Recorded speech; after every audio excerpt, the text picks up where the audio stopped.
સ્વામિનારાયણ, જય શ્રી કૃષ્ણ, જય રામાપીર. આપણે આવી ગયા આજ વાડીએ. કાલ વિલાસપુર ગયા હતા, ત્યાંથી આવી અને સીધા વાડીએ જ આવ્યા.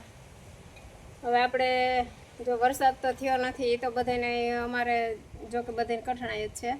તો વાયમાં થોડુંક એવું કેટલું પાણી છે એ તો અમને નથી ખબર. જેટલું હોય એટલું, જેટલું હાલે એટલું આપણે આજ ફુવારા ગોઠવી દઈએ.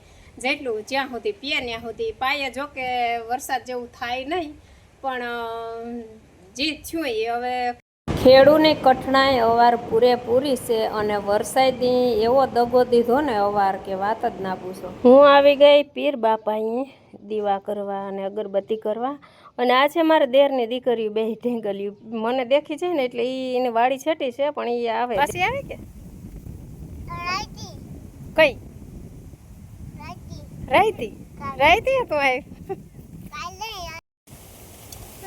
હું પીર બાપા ખાય લાડવા લાડવા મોઢું ખુલે હું કેમ ખુલે એમ ટેંગલ્યું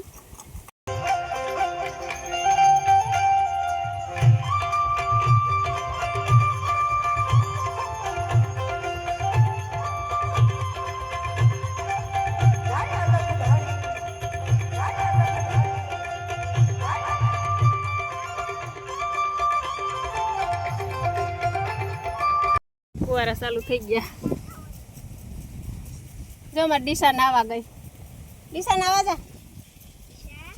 ડીસા જો ગઈ નાવા એ દોડી જાય. જો વરસાદ અવાર હું થયો નથી ને એટલે છોકરાઓને ફુવારામાં નાવાની મજા આવે.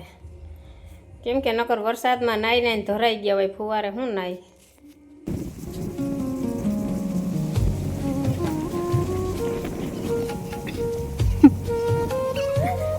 ના ના લે લે લે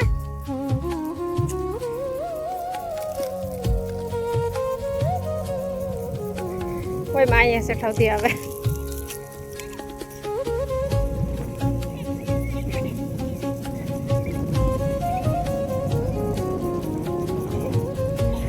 જોતા ખીલ ખોડ્યો.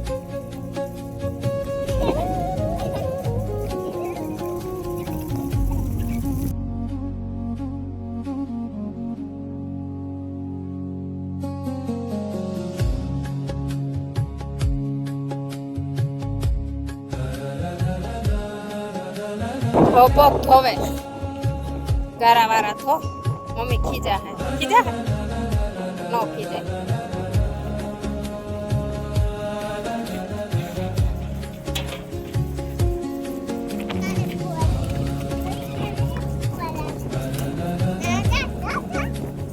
તર ના જાવ જાજો આની પર આના જોક મજા આવે.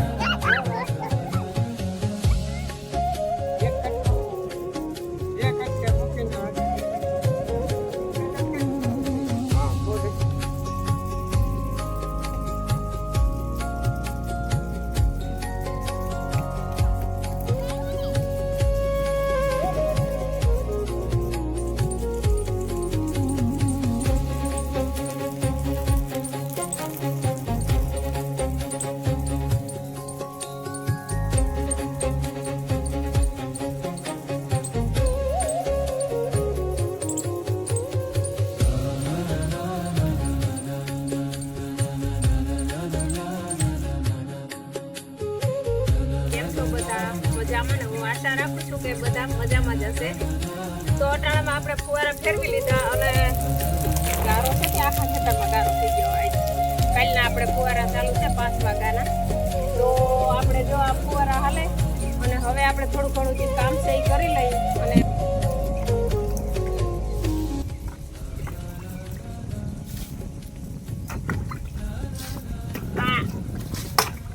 આ વેલા પાવા ન પડે, પણ અવાર સુમાખું જ નથી થયો એટલે નકર તો અટાણીમાં થતા હોય. અટાણે આવો મેં અંધાર્યો એમ થાય કે આઘડી આવી જાય, પણ અટાણામાં અંધારે નહીં, આવે નહીં.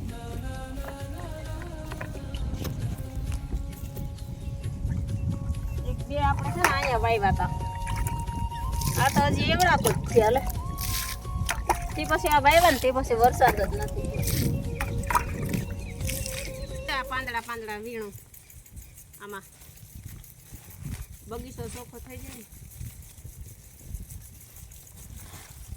પટાણામાં આની કરતો ને એમ નથી ફુવારા ચાલુ છે ગારો થઈ ગયો અને આ ટમેટીના છોડવાને જો આફેડા ઉઈ જાય અહીંયા આપણે ક્યાંક ગોતવા નહીં જવા પડે જો આ નકરીમાં હતું કે ક્યાંક ગોતવા જવા પડશે ત્યાં એક ઉગ્યો એક બે વાં ઉગ્યા અને આ રીંગણીના છોડવા આફેડા ઉગ્યા કે આ થળિયા કોરાણા કંઈ ખબર નથી જો એક અહીંયા આ બધા ઝીણા ચાર્યા આ બધા છે ને ઉગ્યા એટલે આપણે હવે ક્યાંય રીંગણી ગોતવાય નહીં જાવી પડે ને બીએ અસલ છે આ બધા કોરવાના છોડવા અને એમાં ગલકા તો જો ગલકા ભેગા આપણે ઉતાર લઈ બસ પાછું ઓરવું આવવું હોય હવે તો એટલું ચોખ્ખું કરવું રહ્યું ગલકાને વેલો એકદમ હમણાં કાઢી નાખતા હતા પણ જો હોય તો કાયમ લાગે ને આ કોરા હજી ઝીણા થાય આ કરવા દે વાડીની આ તો મજા છે કેવો અસલ શેકલાવનો આપણે કલરવ સાંભળો હું તો ઘડીક વાર સાંભળા જ રાખું કુદરતી હવા અને કુદરતી અવાજ સાંભળવાની વાડીએ બહુ મજા આવે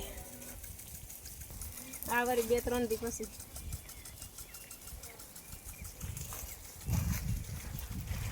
છે નોરવેલ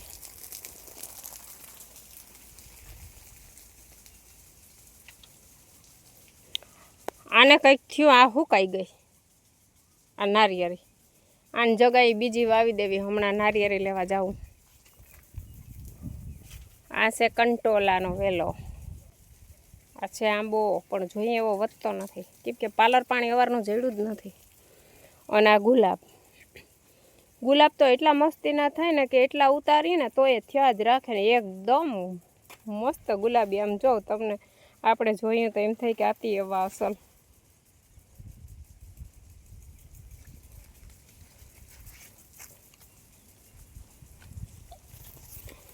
અને ચંપો તો બહુ અસલ થઈ ગયો જઈ ચંપો છે મસ્તીનો અમારા બાપાની સમાધિ છે ત્યાં એ ઓટો છે ને અમે કેટલી વાર ઓલો કર્યો ને રિપેર પણ લીમડો ઉપર છે ને એટલે ફાટી જાય ને લીમડો બાપાને સાયો છે એટલે કપાય નહીં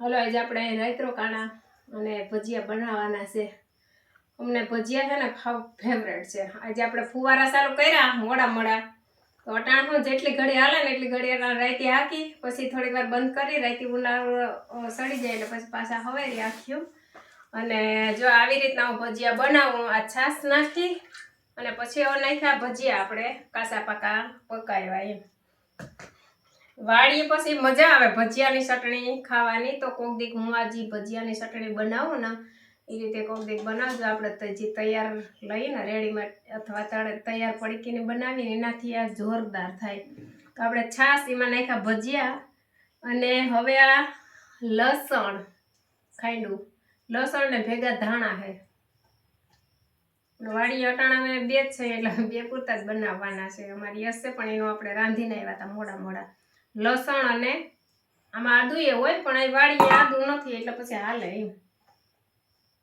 લસણ ધાણા અને આવા ચટણી જેવું તીખું ખાતા હોય એ પ્રમાણે ચટણી મીઠું તો આમાં ભજીયામાં હોય એટલે આપણે મીઠું જાજુ નથી નાખવાનું બાકી આ લીંબુનો રસ